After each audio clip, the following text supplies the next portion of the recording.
Bababa tayo para testingin natin yung newly setup natin. So, pupunta tayo ng ground floor. Yan, okay. At our new Tai Chi gloves. Yan. Bili natin kahapon sa Moto World. Yan. Pinagpipilian ko dito is yung 5 gloves na gawa ng France. Ito naman from Japan. So, nag-specialize sa gloves sila pero napunta ako sa Tai Chi. Hindi ko alam. Feeling ko kasi mas okay. So, kinuha natin Tai Chi. Ano po? So, ayan.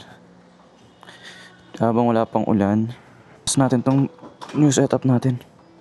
So, dyan lang tayo. Ikot lang tayo. Cold start natin. Ayan. Kasi yung last yung first video natin is medyo mababa yung mounting. Tsaka medyo sub-sub yung helmet ko. So ngayon check natin. Di natin siya nagamit kahapon, which is very unusual kasi everyday ko siya halos talaga ginagamit. Bihira talaga yung darating yung araw na hindi ko siya magagamit for a day. Okay. So ngayon, we'll just take rounds dito sa loob. Para lang ma-check natin yung bago nating setup. At testingin natin itong Tai Chi gloves. So, subukan natin. So, kailangan natin i-G to. So, iba yung pakiramdam na ito. Kailangan siya i-break in, feeling ko. Siguro mga kahit lang suot to. Yan. Very nice. Very comfy. Medyo matigas nga lang siya sa kamay. Yan. So, check natin kung kamusta yung point of view. Yan, kapag nandito tayo. So, usually kasi natingin ako dito. So, check natin. So, ikot muna tayo dito sa loob, guys. Tapos check natin kapag lumilingon tayo. Pag tumitingin ako sa baba sa Odo, mukhang okay naman. Medyo madulas ngayon, guys. So, ingat tayo. Kasi mamaya babiyahe tayo ng Bulacan. So, tinetest na natin yung setup para ma-make sure natin na okay siya natin. So, kahit bumaba man yung helmet, kakayanin ng ulo natin. Ayun, sakto tumagtag. So, ayan, very nice, guys. Yung panahon natin ngayon is, hindi pa siya ganun ka ulan. Kung mapapansin nyo, pa siya? Maliwanag siya, so walang ulan, guys. So, ayan, very good. So, testingin natin. So, guys, medyo okay yung natin ngayon. Okay, recording tayo. Subukan natin. Yung gloves, sobrang sarap sa kamay. Guys, hindi siya masakit. Sobrang ganda nung fitting niya. Tapos, ito tayo, guys. Yung, makapambahay pa tayo, guys. So, ayan. Okay na okay yung setup natin ngayon. Habang nantay natin yung nagsasakay. Kasi maliit daanan dito sa lugar namin. So, pag may nagsastop na mga ganyan grab or nagda-drop off, talagang talagang hihintuin na sa likod din, mag-aantay talaga. So, yan. Tsaka alam niyo ba dati, guys, nakaparking pa tayo nun sa labas. Sa labas na itong mga MRR. Sa labas dito. So, may paglabas mo ng gate, so paglabas mo ng gate, so medyo kakaliwa ka. Tapos, may malaking parang lote doon. And then yung lote doon,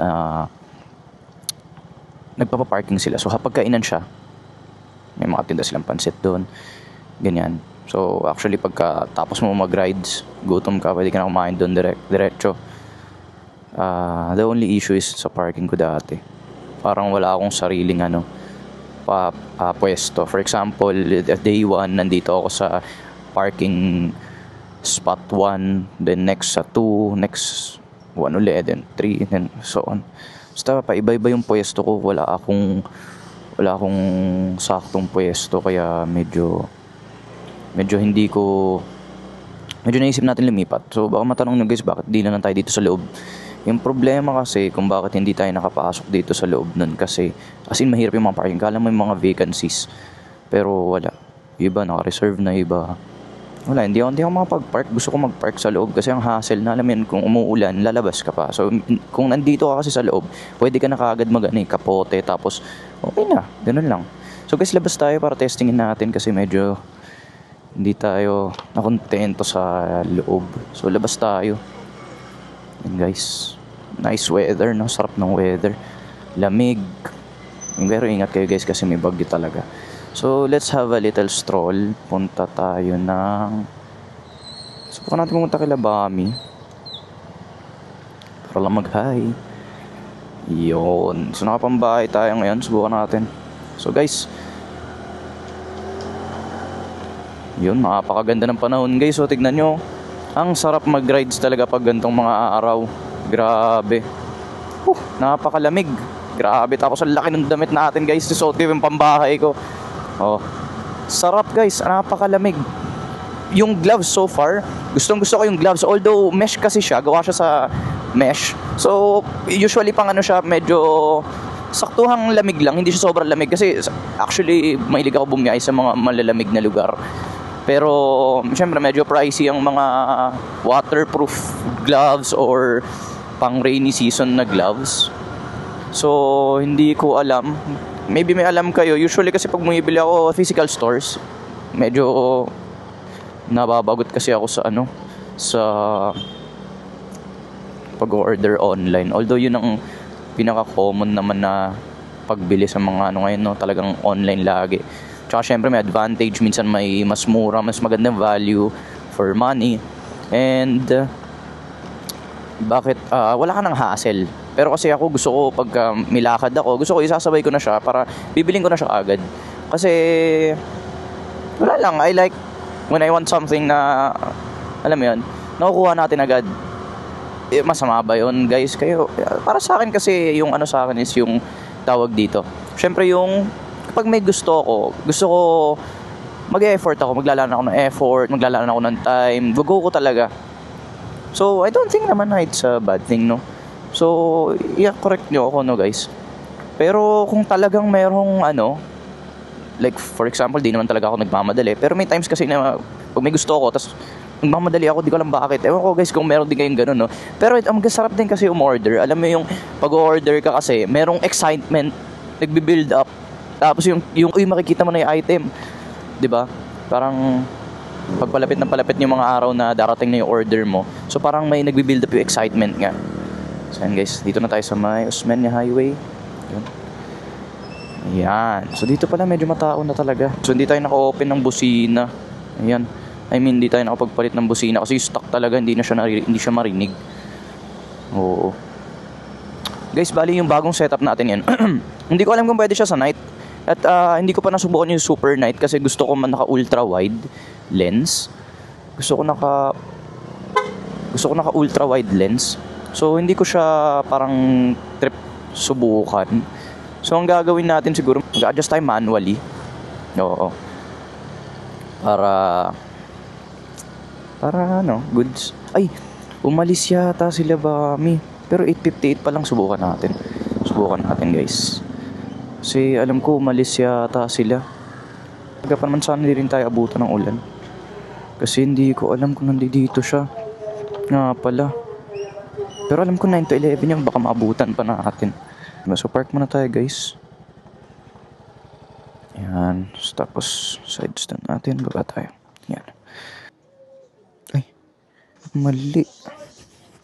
Susi ng motor natin guys. Di natin yata nakuha. Na-off lang natin. Bismillah. Ayun, putik yan guys. Naiwan natin yung susi ng motor. Pauwi na tayo. Di buti nabutan pa natin si Bami. Pero guys, hindi ko alam ano sa inyo. Maganda ba yung view kapag gantong bagong setup natin or what? Yun. Unang spirited riding. Napakasarap talaga ng gamitin ni Scout. Oy. Medyo malubak guys. Di tayo makapag-signal. Tigas-tigas nung ano. Tigas-tigas nung switch ko. Hindi ako makapag-signal. Ang tigas ng switch guys. Ganito rin ba sa inyo? Kasi pagka pinalitan ko pa to, mauulanan uli. Tapos ganun uli. Ayoko sana magpalit. Kasi pag nagpalit na naman ako, uulanin lang uli. And then cycle repeats. Diba? Ayan guys, so yung ulo ko, tinatry ko yung maintain to look up. Guys, kasi sa bago setup natin. Napansin ko kasi nung last, kapag nakayuko ako, hindi na makita yung yung view, yung dapat makita. Kumbaga nakikita nyo lang tong gauge. So far guys, mukhang okay naman. Yan. So chinek natin sa side mirror. Babiyahe kasi tayo mamaya, so gusto ko makita yung setup. And guys, na minsan nakaklik yung switch, minsan hindi. Nafe-flip ko minsan hindi. And guys, oras na 9:07. So ayan, isa na natin pa uwi. Gusto ko na umuwi guys. Ayoko mamaya biglang mabutan pa ng ulan. Mahirap na. Pero yung gloves sa kamay, napakasarap gamitin. Hindi mo siya kailangan kapitan na. Hindi mo siya kailangan kapitan maigi.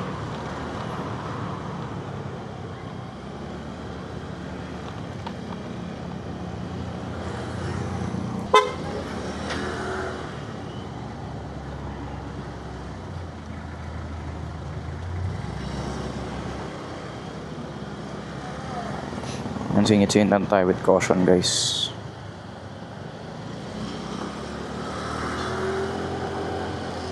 So kumusta guys yung wind noise, kasi nakaano pala ako. Naka-open pala yung visor ko simula kanina. Sarado pala natin. Yan. Kamusta guys? Nilock ko na ngayon yung visor. Kamusta yung audio quality? Pero guys, I think mas okay na to.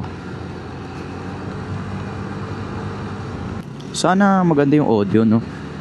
Kasi kaya tayo pag bumibili tayo ng action cam, dapat nag-invest din tayo or maglaan tayo ng little more budget para sa mic, lalo kung serious tayo sa ating mga pag-vlog, no?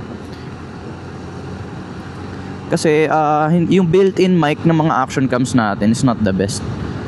Pero kung for dashcam, magagamit mo siya, pero sa audio for vlogs medyo alanganin, kasi medyo hindi na maririnig yung boses mo, especially kung yung motor nyo naka-pipe, I mean naka aftermarket exhaust na kayo. Baka hindi nyo na marinig yung yung mga sarili nyo sa video, hindi na kayo maririnig. So balik na tayo, tapos na yung ating little mini round trip. Pasok sir. So balik na tayo sa loob. Ayun na tayo. Ito ang mahirap na part.